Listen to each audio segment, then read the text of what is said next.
কালী পুজোর আজকে প্রথম দিন, কালী পুজোর দিন আমি এসেছি আপনার বিশালা মন্দিরে, পুজো চলছে দেখলাম।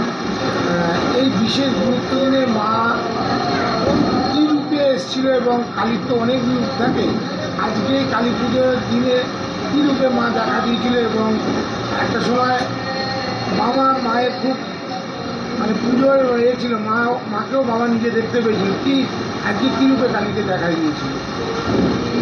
আমাদের মায়ের যে প্রতিমাটা আছে, প্রতিমায় শিব ঠাকুর যে স্টাইলে শুয়ে আছে এবং মা যে স্টাইলে দাঁড়িয়ে আছে, আমার বাবা স্বপ্নে এইভাবেই দেখতো যে মা এইভাবে দাঁড়িয়ে আছে, শিব ঠাকুরটা এইভাবে শুয়ে আছে, এবং ত্রিশিলা যে তিনটে শিলার যে কালার, সেই কালারটাও বাবা স্বপ্নে দেখতো, বারংবার দেখতো।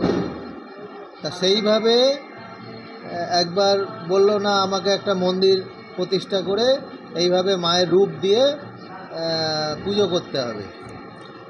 তারপরে সেই গেল, আমাকেও নিয়ে গেছিলো ওখানে, কারিগরকে বুঝিয়ে দিল যে এই রকমভাবে দাঁড়িয়ে আছে, এইভাবে শিব ঠাকুর শুয়ে আছে, এইভাবে তোমরা এটা করো।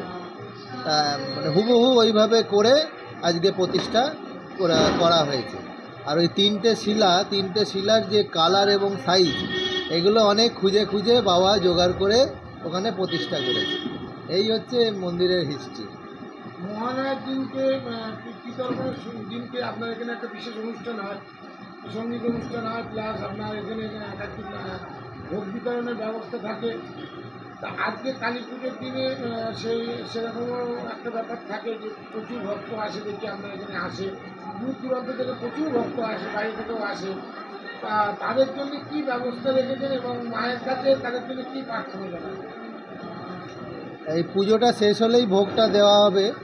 হ্যাঁ, তা আর দেখেছি মহালয়ার দিন একটা বিশেষ, হ্যাঁ ওদেরকে তো অনেক বড় করে, হ্যাঁ শাড়ি কম্বল সবই দেওয়া হয়।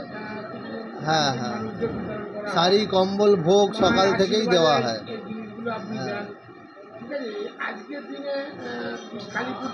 আজকে আমাদের অবশ্যই বিশেষ দিন একটা। আজকে মেনলি আমাদের এই আমাদের মন্দিরের ঘট এই পুজোতেই ভাসান হয়, এবং এই পুজোতেই ওটা প্রতিষ্ঠা করা হয়, এটাই মেন উদ্দেশ্য থাকে। আর এমনি পুজোর পরে যে ভোগ হয়, সেই ভোগটা সবাইকে পাতায় করে দেওয়া হবে। এর বেশি কর্মসূচি আজকের দিনটায় হয় না, মানে আজকে অনেকটা টাইম নিয়ে পুজো করাতে হয়, প্রায় সারা রাত ধরেই পুজো চলে, যজ্ঞ চলে। হ্যাঁ, ওই জন্যে আজকের দিনটায় অন্যান্য সাইটগুলোকে একটু অফ রেখে,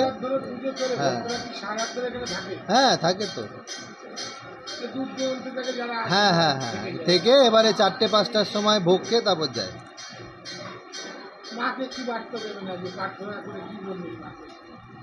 এই সবাইকে ভালো বুদ্ধি দিতে, সেই বুদ্ধি অনুযায়ী সবাই ভালো কর্ম করবে এবং কর্মফল লাভ করবে।